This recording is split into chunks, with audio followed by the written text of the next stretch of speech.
Goblin Slayer. Volume 11. Audiobook. Pores. Rogues Run.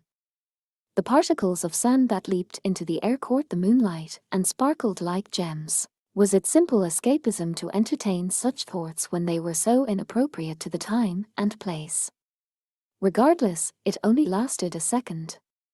The horse-drawn carriage crashed back down to earth, and I frowned as I nearly bit my tongue. It was hard to call this conveyance a horse-drawn carriage anyway. It was being pulled by a kelpie with a mane of froth. And it didn't have wheels such as one might imagine on a carriage, it had runners. It was effectively a sleigh. Grob. GBG. Grow orb. And with the riders jabbering behind, one could be forgiven for seeking a bit of escapism, even if it was in the middle of a getaway. Maybe it wasn't even proper to call them riders, these diminutive soldiers mounted on dogs. Har har har. Hell of a thing, this. How'd we get into this mess anyway? I'm not sure this is a laughing matter. I pulled my overcoat tighter around me and stole a glance at the two rogues having their jaunty conversation. A man in a military cap who looked like a spy held a crossbow at the ready, watching vigilantly out the back of the carriage. Beside him was an elf girl with red hair, her own overcoat pulled almost to her eyes. She seemed at ease despite the careering vehicle. I could hardly believe she was the same race as I. Could even a noble elf become thus if she grew accustomed enough to life in the urban sprawl? In addition to those two, there was the young man driving, a cleric girl, and a wizard who didn't look quite right. I still mistrusted the princess's decision to put her life in the hands of such rogues. Can't you use the gun like you usually do? Kurt, but it's gonna take more than 1 or 2 shots to finish this. The spy grinned, then pulled the trigger on his crossbow. There was an audible snap as the mechanism deployed, then several bolts went flying. Gorp. Gbogp. The little arrows pierced the rider's leather armor, and they were unhorsed. Or perhaps that would be undogged, and tumbled out of sight. The spy seemed to handle the crossbow easily despite its considerable recoil. He remained alert even as he produced more ammunition. There was a click as he readied the new rounds, and he shrugged with remarkable cool for someone who had just killed several opponents. Besides, there's all this shaking. Could never get a solid aim with a pistol. Hey, are you insulting my driving? The well-built driver demanded. He was a sprite user who was controlling the kelpie. The spy was unmoved. I'm just saying none of us are used to all this sand. Hot during the day, cold at night, isn't it? The elf said, but she didn't sound too upset, she even smiled.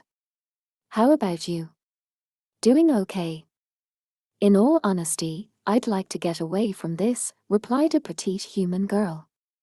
I thought I recognized the holy symbol bouncing at her chest as the mark of the god of knowledge.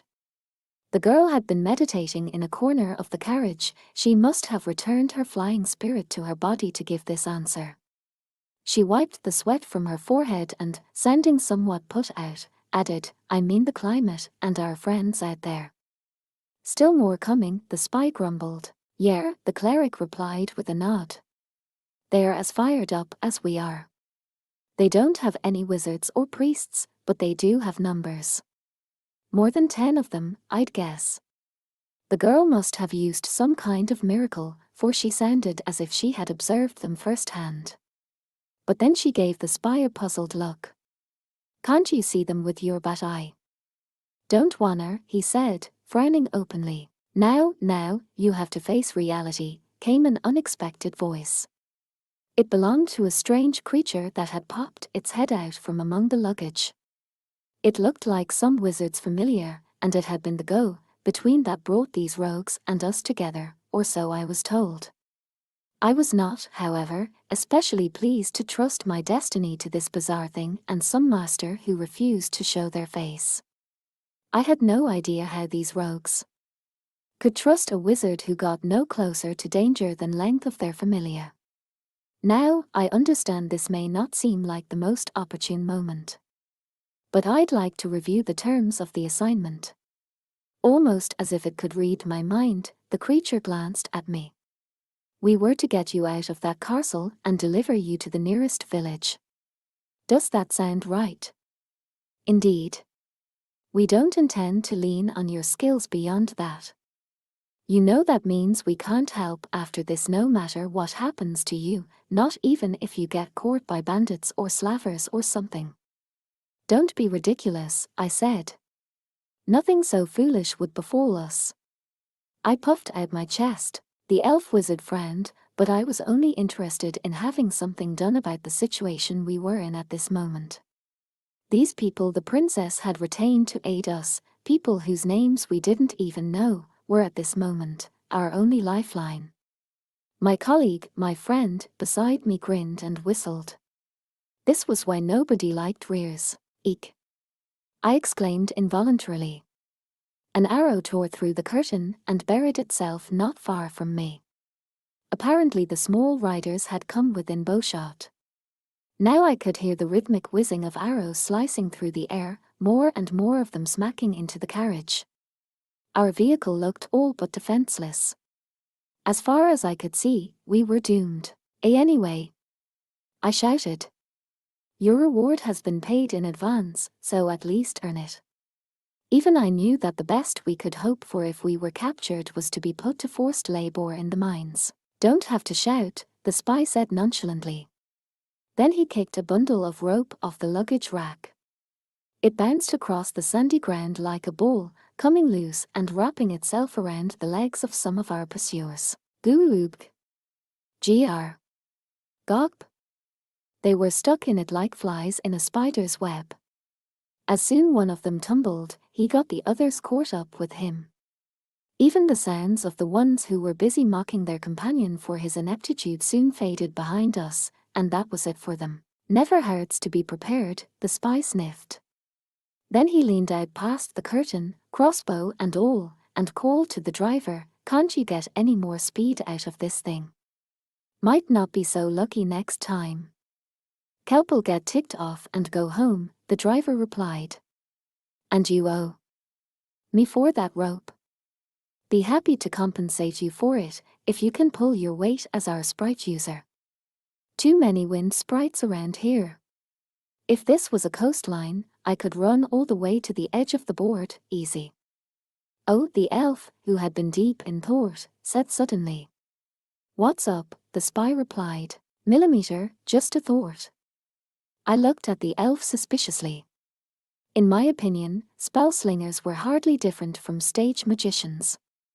The spy didn't so much as glance at her, he remained focused on aiming his crossbow. "Think we can turn this around in one fell swoop?" "I swear on the great Magus Garfield's power 9. Goodbye me." That was the entirety of their conversation. He didn't ask if she could actually do it. For the spy, the brief chat appeared to be enough. He grinned and pulled the trigger of his crossbow. There was another bap bap bap of arrows flying, and more of the riders were swept away. Gborp. Grob. Gborp. That didn't eliminate all our pursuers, though. The enemy showed no sign of letting up.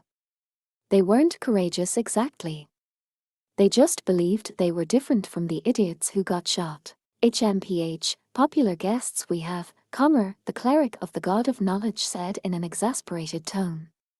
She waved a hand in the air and said quietly, "O guardian of the candle, smile upon my light, which bows not before ignorance, stupidity, faithlessness, or pride." A bluish light darted through the air, followed the arc of her fingers, and settled directly in front of one dog's nose. Goop. Goop. The riders struggled to control their quailing mounts, whereupon the crossbow sang out again. Our pursuers were in no position to dodge the bolts, which lodged in their necks and sent them tumbling to the ground. More riders leaped over them, though, howling and brandishing weapons as they surged forward. Witnessing this, the girl who served the god of knowledge smiled coolly. "Did that help you conserve your arrows a little?" "Don't think you have to worry about that anymore," the spy said, pulling some kind of cylinder from his hip. "Those were my last shots. I was agog at the poor planning and the indifference, and my eyes only got wider at what happened next. There was a thump so great I could feel it in the pit of my stomach, and the carriage was filled with a blinding flash of light followed by equally obscuring smoke. Gulp! One of the riders had actually laid a hand on the luggage rack of the carriage, but he now tumbled away, his head looking like a smashed fruit. The spy must have braced the cylinder against his bent left arm, and then let loose with it. What a barbaric weapon! Maybe I sounded more derisive than I had meant to, but the spy shrugged and produced a package wrapped in old paper, also at his hip. He tore it open with his teeth, emptying the fire powder and balls into the mouth of the cylinder.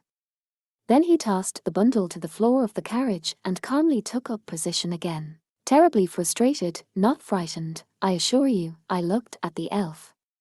She was just muttering something with her eyes closed. I didn't think I had seen her do any actual work before this moment. I opened my mouth to speak, thinking I would give her a piece of my mind, but my rear friend tugged on my arm, stopping me. What? You think I should keep out of it? I said.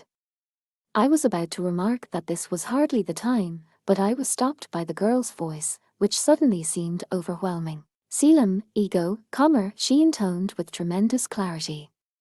Even I, who had no propensity for magic, knew they were words of true power. The faint jangling of the gold charm around my neck proved it. Wind began to spin up at her words, and I felt the air itself tremble. She was an elf, of course she would control the wind. Orfero. I offer up the heavens. As the girl concluded her spell, a great gust sprang up.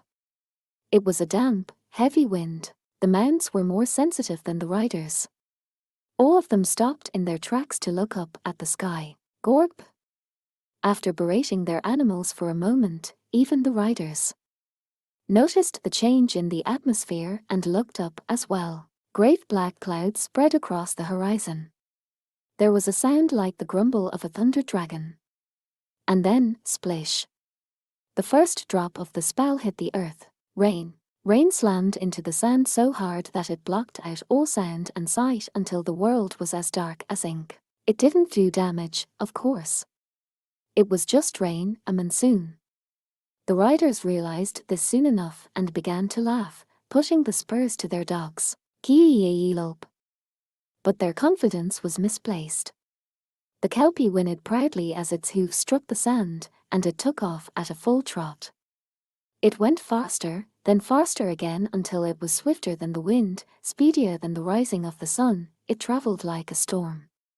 The foam from its mane flew even into the passenger compartment of the carriage, forcing me to blink. My rear friend was cackling and whistling and clapping. While I sat totally silent, my fellow elf girl let out a breath. Nice work, the spy said, and the girl smiled and nodded.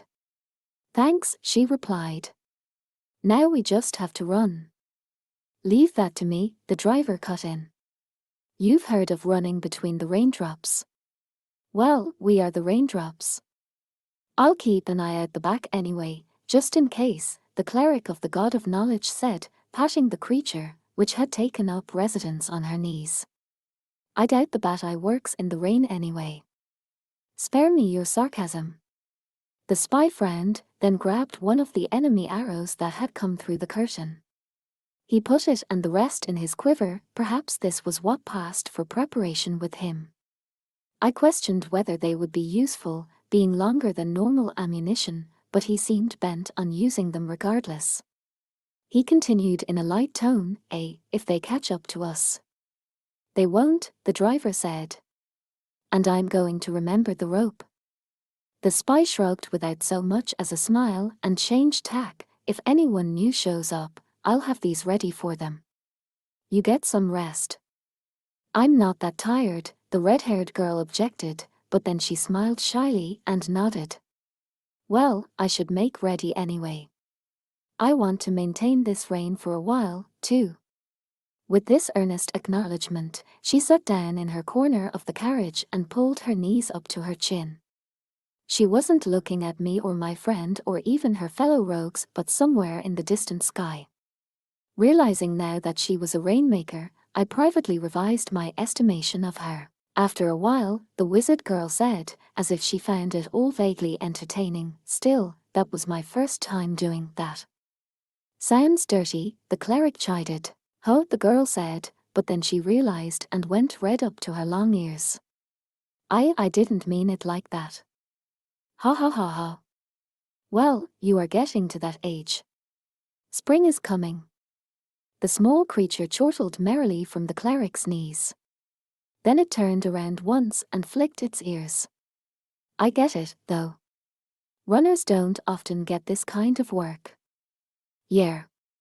Never figured I'd be doing it, actually." The spy loaded his new ammunition into his crossbow, chewing over the words, "goblin slaying." For Chapter 1. A Pounding Heart.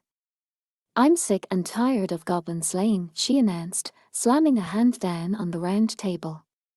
She being, of course, High Elf Archer. Her ears were thrust back as she made this proclamation. It garnered the attention of all the adventurers and servers in the tavern, but only for a second. They quickly went back to whatever they had been doing, as if to say, "Oh, it's that elf again." All of which simply meant that the tavern at the Adventurers Guild this afternoon was having a perfectly normal day. "Are yer now? Bet we could find you a nice dragon to kill instead. Or maybe you'd like to become a bounty hunter." "Not what I meant, short stack." High Elf Archer waved a dismissive hand at Dwarf Shaman, who was sitting across from her with his chin on his hands, and who had been drinking for the better part of the afternoon. The elf drew a circle in the air with her pointer finger, ears twitching as she muttered something about how he just didn't understand. "These days it's been nothing but goblins, goblins, goblins, goblins, goblins, right?" "Well, he is Goblin Slayer, replied a petite human cleric also sitting across from High Elf Archer. She smiled awkwardly, fiddling with the cup in her hands, then glanced to one side. Beside her, silently polishing a dagger and a sword of a strange length with an old rag, sat an adventurer. This man, who wore a cheap-looking metal helmet and grimy leather armor and had a small, round shield strapped to his arm, was called Goblin Slayer. It wasn't clear whether he had been listening to the conversation or not, but now he grunted, "HRM, then he added, "I don't see any particular problem with that." "Har har har, no problem, but also no particular stories of adventure, valor, or daring," Lizard Priest said, taking a big bite of the wheel of cheese in his hand. He swallowed noisily, exclaiming over the flavor like the very picture of a dragon consuming a hero. Dwarf Shaman watched this elaborate show of mastication with a grin, then reached for one of the dishes still on the table. For lunch they had ordered bread, ground pork, and vegetables, all very familiar. As he stuffed a slice of bread slathered with pork into his mouth, Dwarf Shaman pushed the plate of vegetables closer to High Elf Archer. "Watch it, Beard Cutter. You'll all get in the food." "Sorry." Goblin Slayer slid back a bit from the table but didn't stop working. His sword was not a remarkable one, but a single oversight could result in a critical fumble. Heaven forbid the blade chip when he drew it out, or get stuck in its scabbard, or break in the first exchange of a fight. Lizard Priest, who had briefly ceased his cheese consumption, reached out with a knowing grunt. "Pardon," he said as he snatched a small onion off the plate of vegetables and popped it in his mouth like candy to cleanse the palate. Priestess supposed the way he rolled his eyes in his head was because of the sharp flavor. "Beast people don't seem to eat many aromatic herbs, in my observation." Not that she was particularly inclined to eat a great deal of the little onions herself. It wasn't that she disliked them. She enjoyed popping them into her mouth, biting down, and feeling the delightful, vinegary flavor of the little pickled treats melting on her tongue. But a young woman, even an adventuring young woman, does start to worry about certain odors.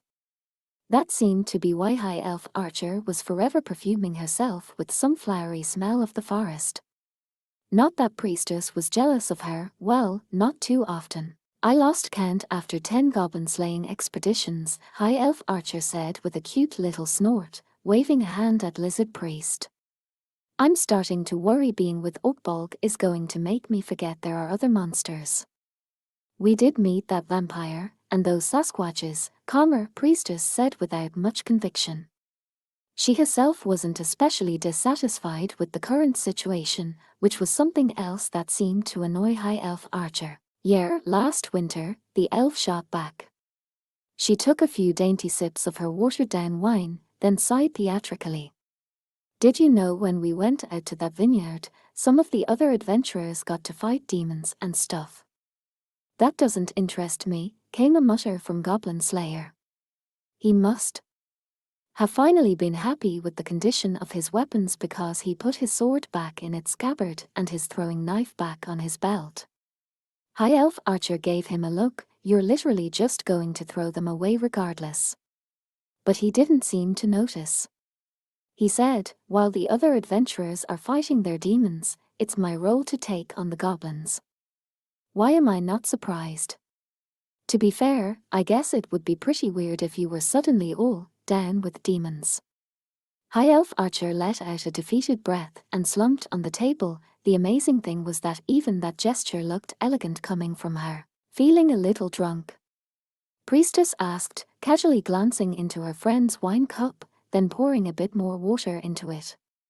I do have to admit, we've been doing a lot of perfectly ordinary goblin hunts recently. There's nothing perfectly ordinary about doing nothing but goblin hunts. You think so? I know so. Priestess cocked her head, still not quite convinced, and High Elf Archer looked helplessly up at the ceiling. Even this conversation had a familiar ring to it, and none of the others in the tavern paid them any mind. This strange adventurer and his party were just part of life in the frontier town now. Seeing how everyone else regarded them, even the novices who had registered just this spring soon took them in stride. Even if more than a few privately agreed it was strange to hunt nothing but goblins. But it's a pleasure having the long-eared lass here, said Dwarf Shaman. I never want for fine accompaniments to my wine. Lizard Priest picked up Dwarf Shaman's jar of fire wine and poured it liberally into the shaman's cup. I can only apologize that you must endure a lizardman pouring for you. Not to worry. I'm afraid having an elf wait on me might snap me out of this nice buzz. Might be funny but not much else. He drained the cup with satisfaction, droplets splashing onto his beard, but then he squinted. Perhaps it was because High Elf Archer had suddenly looked up from their drinking party, her ears twitching. Her gaze was pointed toward the entrance of the guild.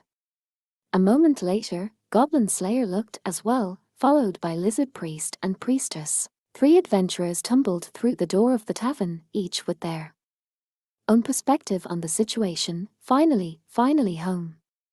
Get our hold of yourself, you're embarrassing us. Oh, I'm so hungry. I could hardly take another step.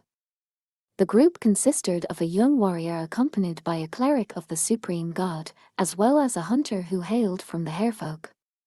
All of them were covered in mud and blood. High Elf Archer frowned and let out a sound of dismay. Priestess, very much accustomed to this particular stench, just smiled slightly. And my goodness. Was it as bad as it looks? Guild Girl said, for once emerging from behind the reception desk.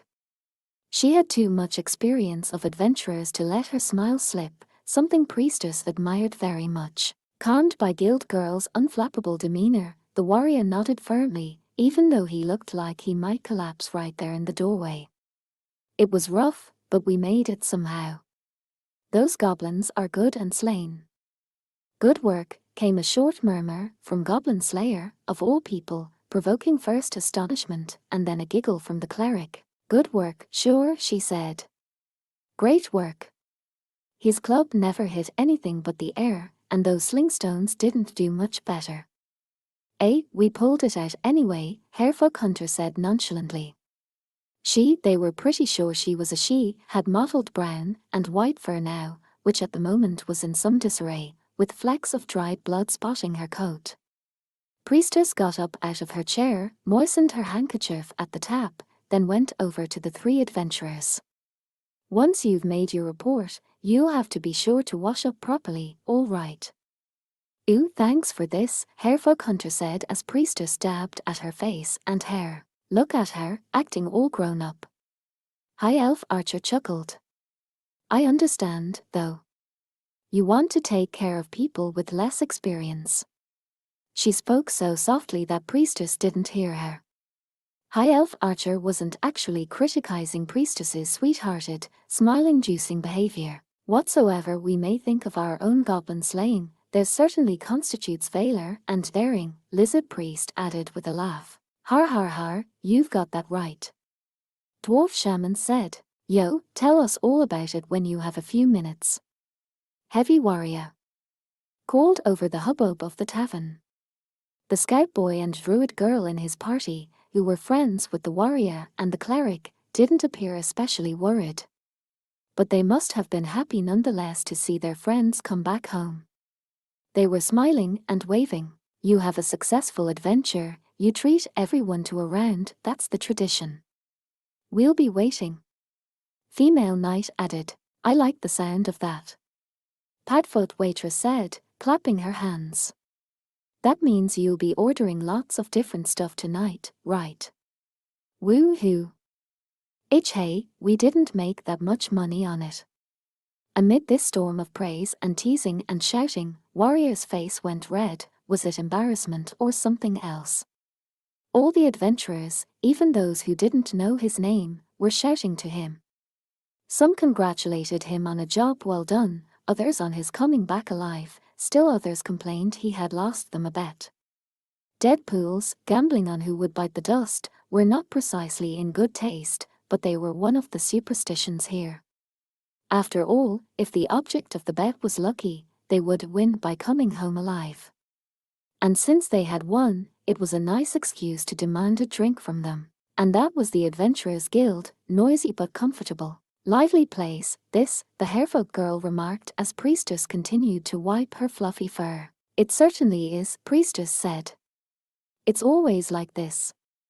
She herself had been suitably overwhelmed by the environment at first, but these days she was entirely used to it. That seemed a little sad to her sometimes, but there was unquestionably a happy side as well. And she felt genuine pride in the steel rank tag that hung from her neck. I'm sure those two will be happy, even if they aren't going on an adventure today. They're real adventurers. When it comes to goblin slaying, we hardly have the right to talk to the Frontee's strongest, Cleric said with a half-smile. Priestess understood the feeling, but still pursed her lips reprovingly. I'm sorry, but I think Goblin Slayer is the Frontee's kindest, no. Here? Hold still. I think that's a bit cruel, don't you? Oh, thank you. Cleric was palpably relieved to have some of the dirt wiped off her hair and face. On the way home from the adventure, she recalled, the warrior and the scout had been so tired, she'd had to be the one to keep an eye out, and she was in the back row. Yes, you must be tired. Priestess worked gently at the layer of filth, kind and comforting to this exhausted young woman. Oh yeah. Say, miss, may I tell you something? Hairfolk Hunter asked, her long ears twitching. She also suddenly had a piece of bread in her hand. Yes, what is it? Priestess replied, not pausing in her work. Or, nothing much, Hunter said. But over at the town gate, we ran into someone said they were looking for you. They're waiting right there. What? Priestess looked at the door to discover a slim figure in an all-consuming overcoat. The neat curves of this person's legs were visible under their tight-fitting leather pants. And at their hip hung a beautiful silver rapier, almost blinding in its brilliance. This person regarded the room full of chattering adventurers with what looked like a fond smile. When she noticed she had Priestess's eye, she removed the overcoat, revealing rich locks of honey-colored hair. Hello, and pardon me for being away for so long, said the woman, once an adventurer, now a merchant. Priestess let out an exclamation of surprise and joy, abandoning her work on Cleric's face and hurrying over to female merchant. She clasped her friend's hand in her own for the first time in much too long. What brings you here all of a sudden? None of your letters said you were coming. Female merchant didn't let her pleasure show as openly as priestess, but it was evident nonetheless that she was happy. It's a business matter, one that came up rather abruptly. I must be circumspect about separating my business and personal lives. This reunion, of course, did not escape High Elf Archer, who exclaimed, "Well, haven't seen you in a while. Don't just stand there chatting, come over here. Oakbolg, put away your toys." "Oh, I couldn't. Look, you know me. Whenever anything happens, I just come crying to you." Female merchant sounded quite embarrassed, but she didn't act it. She let priestess lead her over to a seat. Goblin Slayer grumbled, but after he had cleaned up his tools and items, the table turned out to be quite spacious. "This calls for one thing, more drinks. Yo-ho. Get this girl an ale." Dwarf Shaman called out, and Lizard Priest added, "Bring some side dishes as well, whatever seems apt. And some cheese." I am not very good with alcohol," female merchant said as she was ushered into her seat. "Well, all right, thank you.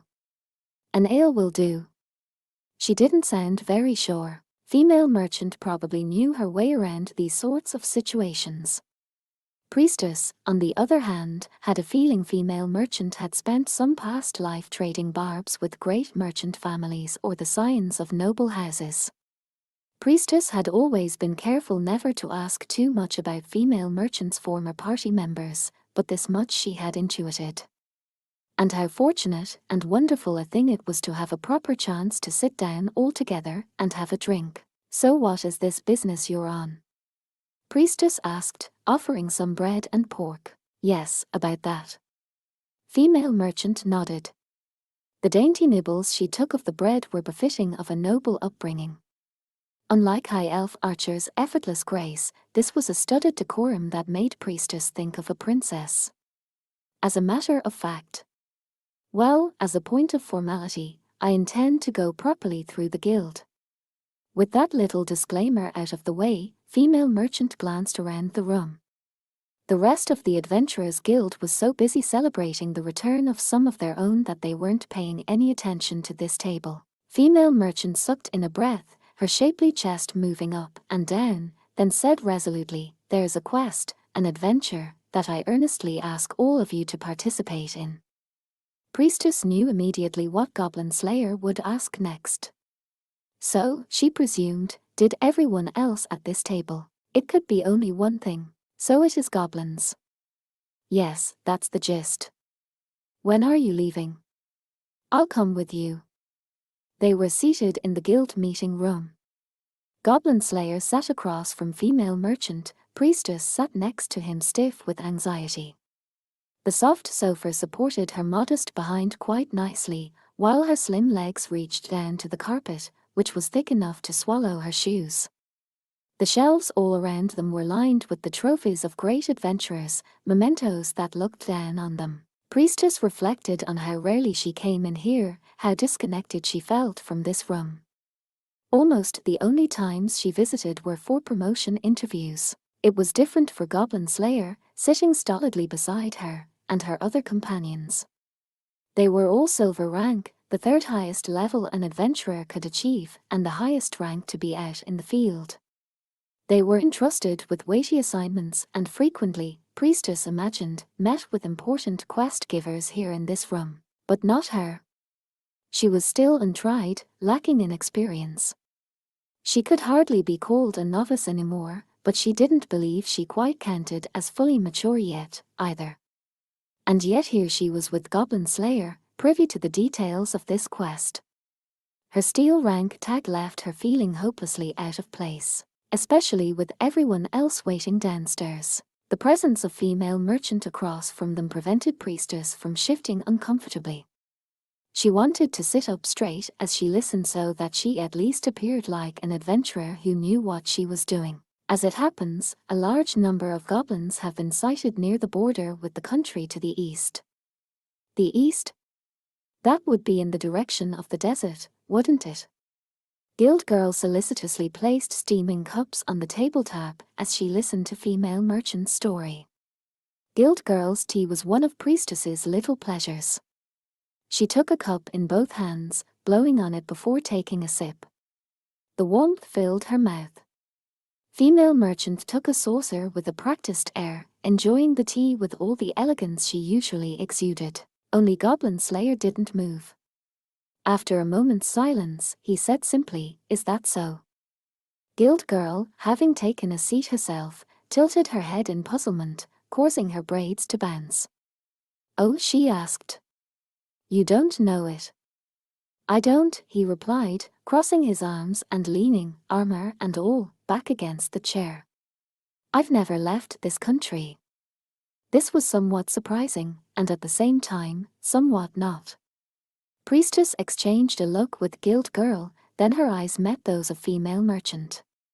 None of them could imagine this strangest of adventurers prioritizing a trip to the border over the destruction of goblins near at hand. And most people naturally knew more about their own homes than about foreign lands, even if they had the means to find out about such places, which many didn't. Was it not enough to be familiar with the environs of one's village? Who cared what was beyond the mountains? Nonetheless, from a silver-ranked adventurer, it was a mildly unusual pronouncement. But if there are goblins, the matter is settled. "What's the situation?" Goblin Slayer asked. Priestess smiled as he leaned forward in the same as he always did. "They aren't exactly a friendly nation," Guild girl said with a strained expression. She was cognizant that she was, first and foremost, a bureaucrat, a representative of her government. She had to choose her words carefully. "A number of different countries share our eastern border, but that particular nation," Guild girl admitted that there were at least roads that reached it, but then she shrugged. "It doesn't have an adventurers guild." Priestess made a sound of surprise. She had heard vaguely of the nation that lay on the far side of the shifting sands, but this detail was new to her. "They do have adventurers," Guild girl clarified. "Or at least, people who call themselves that." What kind of place could it be? Priestess wondered, putting her index finger to her lips.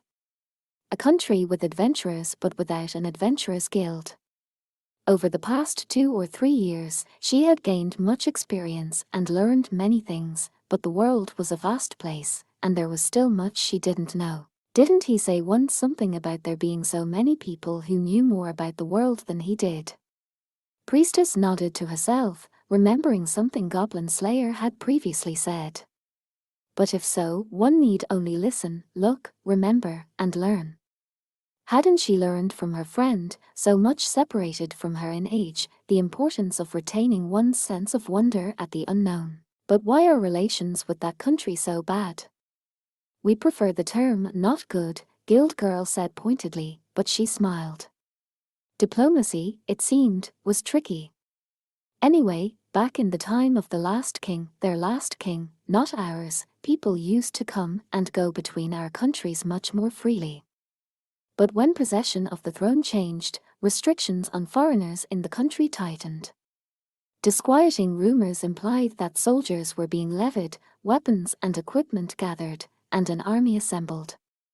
During the battle with the Demon Lord, some of the king's soldiers allegedly slipped across the border into this nation, calling themselves mercenaries or a volunteer army or some such. A group of heroes, who all just happened to be in the same place at the same time, rose up to protect the people. Yeah, sure.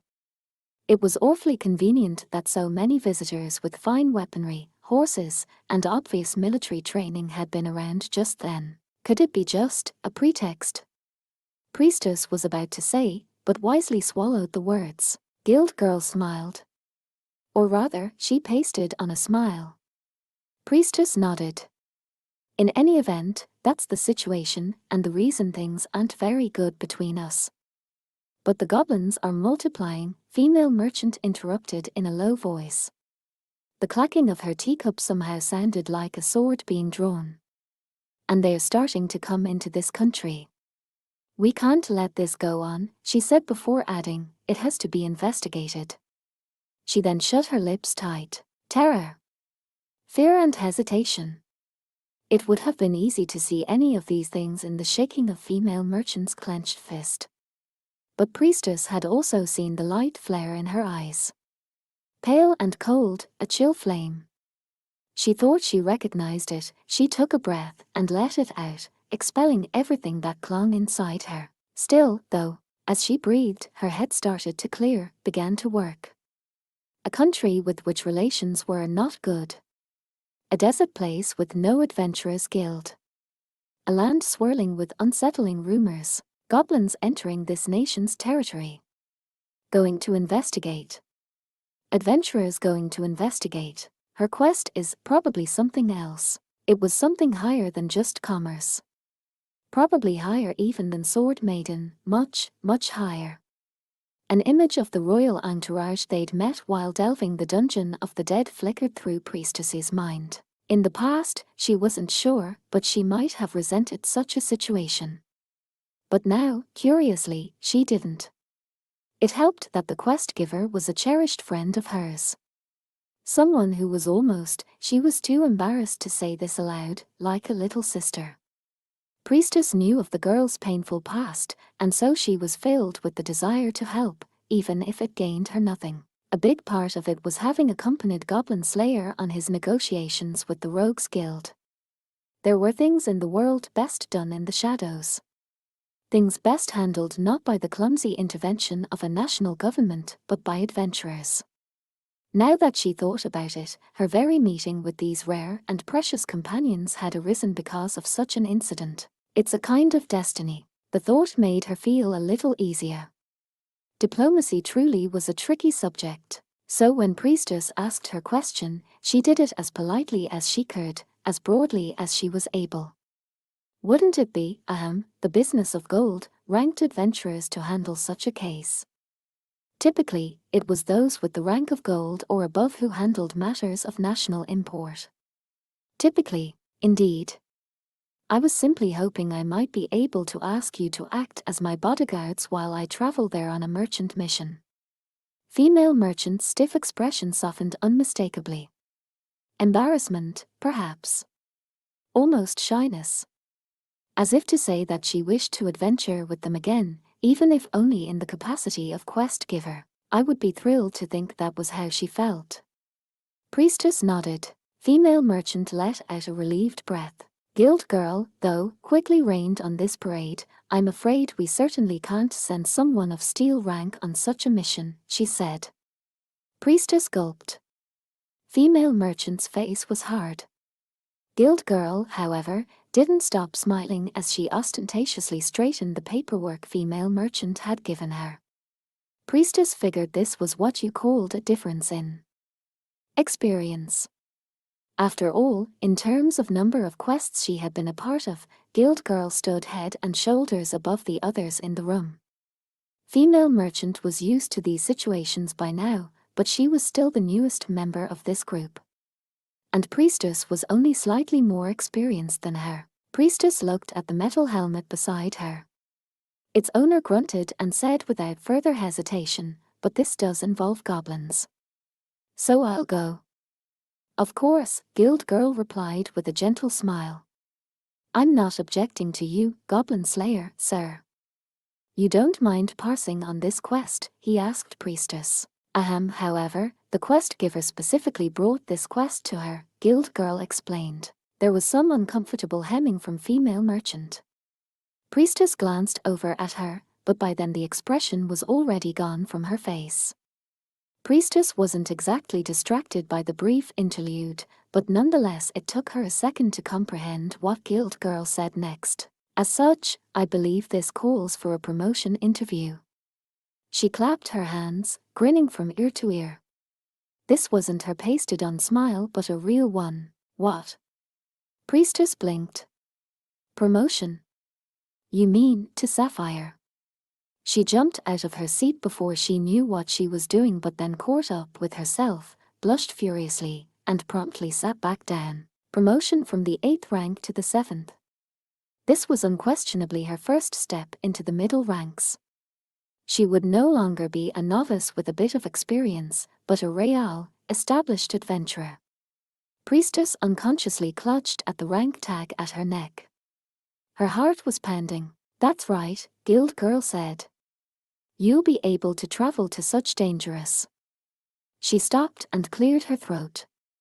I mean, less than stable areas as this quest requires. Can I really do this? Priestess wondered. What should she do? What was the right answer? She spotted a flicker in female merchant's eyes. Hoping for some kind of help, she turned to Goblin Slayer once more, but he grunted, HRM. In that case, I don't believe I should decide whether you accept or not. He was clearly planning to go regardless of her choice. That was just natural for him. Priestess felt it as a thump in her insides. No one was asking her whether she could do this. They weren't telling her not to. Everything, all of it, was for her alone to decide. One could come up with any number of perspectives and reasons. But then, protect, heal, save. She knew what she had hoped to do by going out into the world. She bit her lip, then drew a breath and said, I'll do it. Priestess saw Guild Girl smile happily. Female merchant's eyes lit up. As for the expression on the face behind the visor of the helmet beside her, Priestess couldn't guess. But the fluttering in her chest was enough for her. She knew what she wanted, to be an adventurer. So please, tell us about the desert. Why yes, sir, please. Geese, talk about your ambushes, Spearman thought, scratching his head. He had only just gotten back to the guild from an adventure. Returning a withering what-about-it look to the glances from other adventurers, Spearman took stock of the situation. Standing in front of him bowing her head was the priestess from that weirdo's party. Beside her, also bowing, he noted her excellent command of manners, was a girl he didn't recognize, but who he assumed was a noble or the like. Hey, which said from beside him, openly amused. This was the worst possible situation. Only choice is to charge in, then. For one thing, there was nothing less cool than trying to come up with an excuse to run away when a couple of girls asked you for help. And yet, well, why don't Char ask, him? That question bugged Spearman. In fact, he sort of felt compelled to ask. He wouldn't be the one risking his life here, so it wasn't appropriate for him to go heedlessly giving advice to another person's party. Well, you see, Priestess scratched her cheek with embarrassment, not quite able to come up with the words.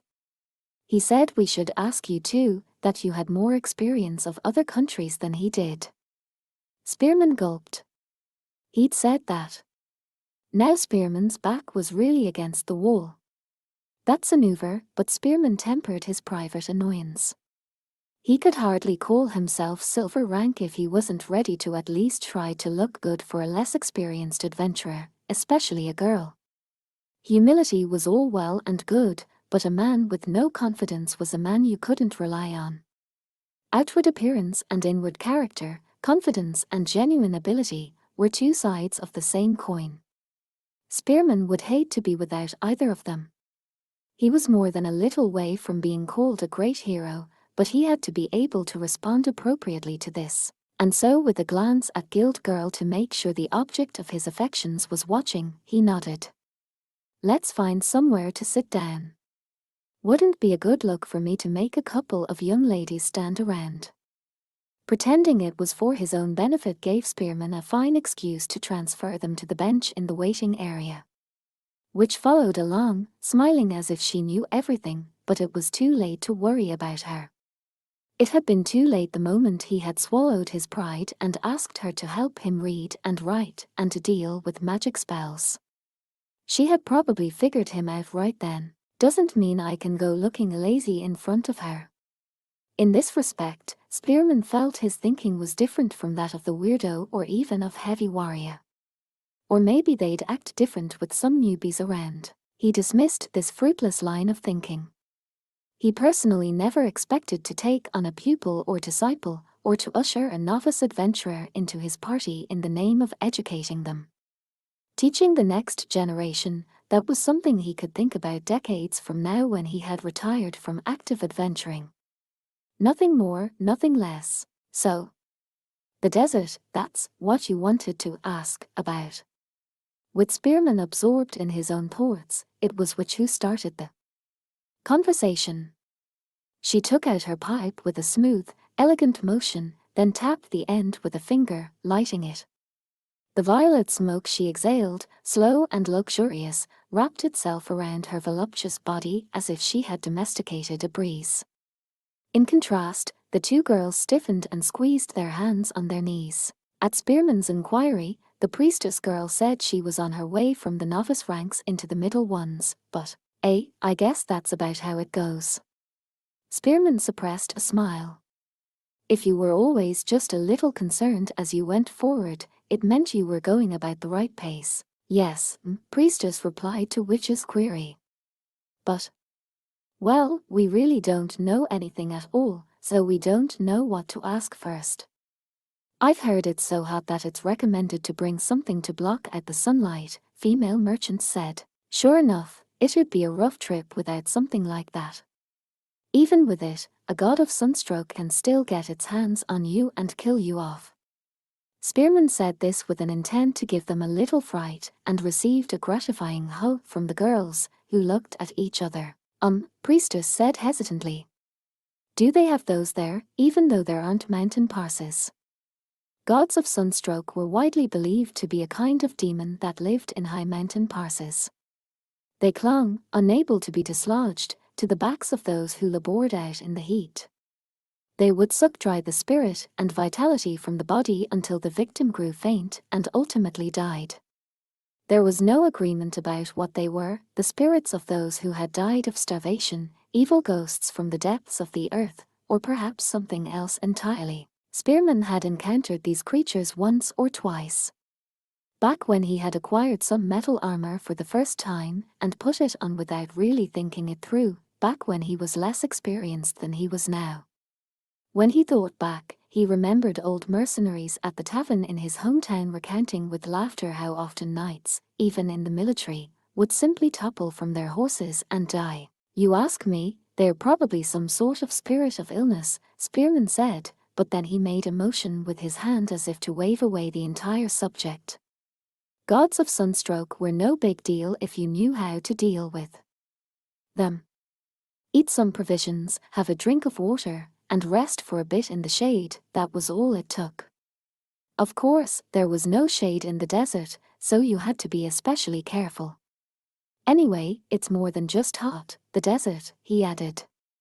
Gets mighty cold at night. Cold? Female merchant said, blinking. She looked a little pale somehow. You mean as cold as the snowy mountain? Yes, Witch nodded. About that cold, I would say. Was Spearman the only one who noticed female merchant shiver at this? A bad memory, perhaps. Her fingers brushed a spot on the back of her neck. And so, Witch went on with a sweetheart glance in female merchant's direction, you take a thin, light cloth, you see. And cover yourself. From head to toe. Not exposing any skin, that's the smart play, Spearman explained. Nothing's out in the open, nothing gets burned. He glanced at the girls' pretty faces. It would be a true shame for such pale, fine skin to swell and redden with sun or frost. Precious treasures ought to be protected. Spearman repeated for emphasis, top and bottom, remember. Have a nice, thin overgarment made. Something loose, made of hemp. What do you mean, and bottom? Priestess asked, puzzled. It's for reflection, Spearman answered. Until they saw the way the sun sparkled off the sand for themselves, they would never understand. Priestess, though, put a finger to her lips and said, I see. It really is like going to the snowy mountain. Oh yeah. I guess she's been to that mountain a couple of times. Spearman remembered she had joined that warrior and his cleric friend as part of their party on a trip to the snowy mountain. Well. Spearman felt himself smile a little. She really was gaining some experience. Fighting monsters wasn't the only way to accumulate experience points. Personal growth meant more than just improved abilities or new skills. People who didn't understand that had a tendency to rush ahead and wind up dead. But this girl, he saw that she was taking the true path and making a fine job of it, even if she may not see it herself. And who could blame her, surrounded by silvers like she was? Is there anything else? Spearman was pulled back to reality by the piercing, direct question. He realized female merchant was looking at him with eyes as clear as glass. As if the rapier at her hip wasn't evidence enough, this look was proof that she was no callow child. She, no less than priestess, had acquired some real experience. Oh, sorry, Spearman mumbled. There was much to teach them. First off, quicksand. The only thing quick about it is how fast it'll drag you under. Then there was the wind to warn them about. The monsters that lived in the desert. How to travel. How to rest. The desert towns. Whatever question Spearman couldn't answer, or whenever he forgot something, which would jump in with her own advice.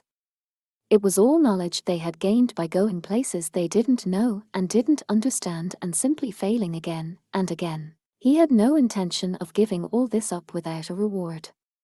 Anyone who expected him to didn't understand the true value of this knowledge. But helping someone trying to go farther down the path, that was different. At least Spearman thought so. Female merchant nodded along seriously, writing in a notebook with a pencil, providing a constant, scratching background noise to their conversation.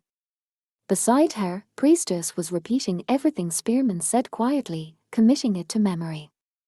The only things they really had in common were their honey-colored eyes and their gold hair, yet, to Spearman, they came to look like sisters. He pictured them returning safely from their adventure. Yeah, I like that picture. Witch's interest seemed suddenly piqued. She gave a motion of her pipe and exhaled some smoke. Say. Do you not need to write anything down? Oh, no, priestess replied smoothly. I wouldn't want the information getting into anyone else's hands. That could mean trouble. Spearman looked up without a word. All he saw was the ceiling. Is something the matter? He didn't worry about who had voiced the question. Maybe female merchant, maybe priestess. Maybe both. Nah, never mind. Well, he did mind, but... No, it was fine. He would just let it go. It wasn't his responsibility. Jigax. Spearman cursed under his breath, then resumed telling the girls what he knew. Witch chuckled softly beside him, and it sounded to him like the laughter of some god. He's working pretty late today, she thought, stilling the hand that was stirring the stew and gently stretching her arm. She looked past the canary in its cage, out the window. In the evening gloom, she could just see an orange light seeping out from the shed. He was there. Just knowing that brought a bit of a smile to her face. It was nothing unusual for him to come home late. He was often out on adventures, after all. Even on his days off, if they could be called that, he tended to go out, or at least help with chores around the farm.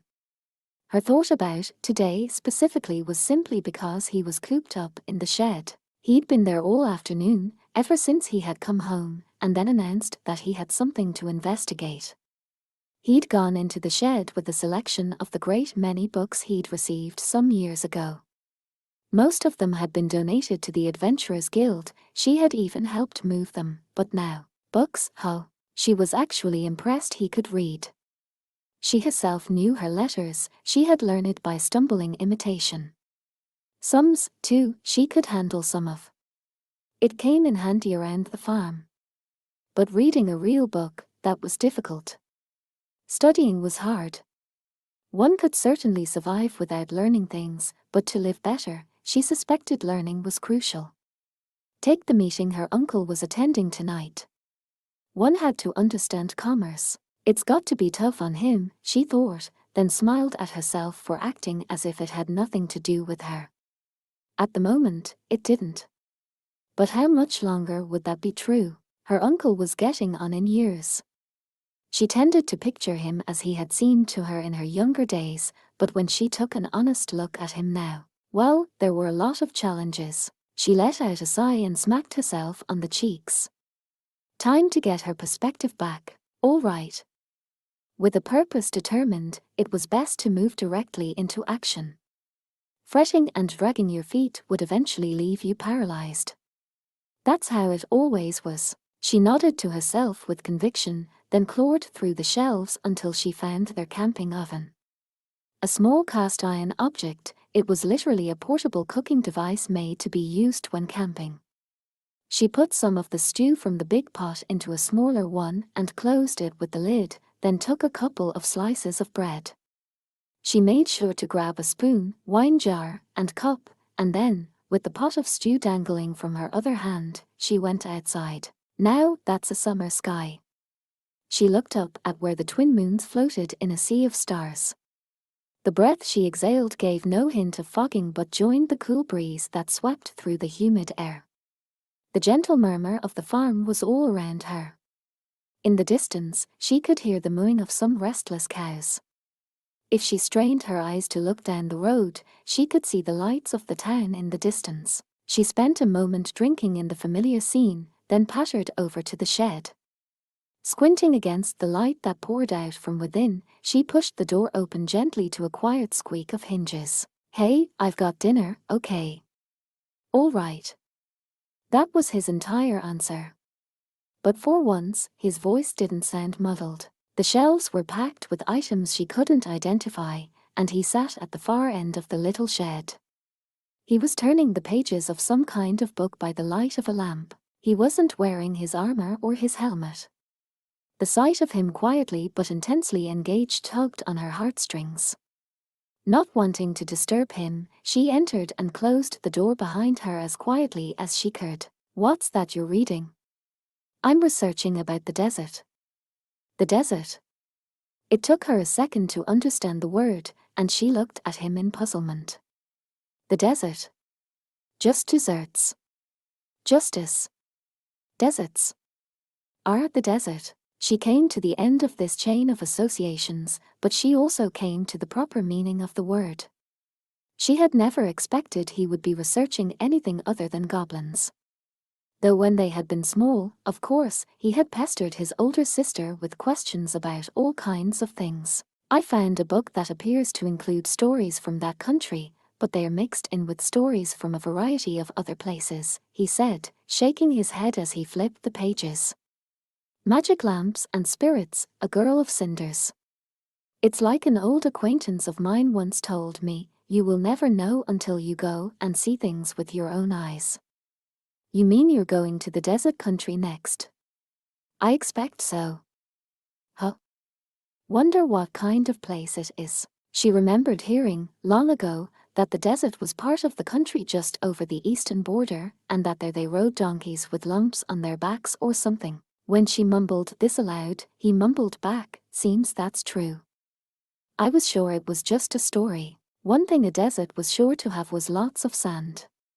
She frowned, trying to picture sand as far as the eye could see. She had never encountered anything of the sort, though, and the image in her mind's eye wasn't much more detailed than a child's scribblings. Finally she abandoned the half-formed vision. She sat down heavily, leaning against his back. She felt him, firm and warm, behind her. "Your dinner's gonna get cold." "I know," he said, and a second later added, "I'll eat it in a moment." She thought about that for a second, then laughed. There was nothing she could do. They had known each other a long time, even if there were 5 years missing in the middle. She knew immediately that he was mulling something over intently. "Is it a tough place, this desert?" "I don't know," he said. "I've never been."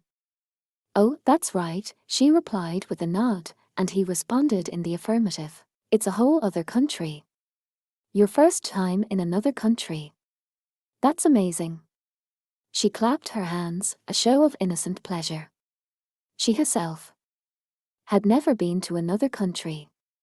It was really something. "He did take me to see the elf village, though." She didn't think that was exactly the same as a foreign country. A wonderful place, the sort of place some people might never see in their entire lifetime, and a cherished memory, certainly. But actually going to another nation to do what one was going to do, what was that if not an adventure? You've never been there, either. His words were short. They almost sounded like a grunt, like he was squeezing them out. I thought it might be best to ask if you minded or not. Oh. I get it. So that was what he meant. Ages ago, she had gone to a town he had never been to. It had become a fight, and the last she had seen of him for a long while. Now their positions were reversed. And that was why he seemed a little nervous. She smiled as she connected the dots. She turned, and before he could grunt at her, she had her arms around his head. What? He sounded troubled. Somehow, she found it terribly amusing, and she mussed his hair enthusiastically. She was surprised to find he didn't resist her but took the mussing like a docile puppy. Hey. You want to be an adventurer, don't you? There was no answer. But she didn't really need to ask. Then you have to adventure. She pulled his head close and whispered the words into his ear. Once again, there wasn't a response right away. She didn't expect one. After a long moment, he asked, "Is that so?" "Sure is," she responded, then, nodding, added definitely for emphasis. "And to help you on your adventure, I think you should eat the food I so thoughtfully made for you and then get a good night's sleep before you set out." He grunted but once again didn't resist. She pulled the stewpot over to them, opened the lid, and shared the bread and stew with him. The stew had gone a little cold, but even so it was a labor of the heart. It always would be.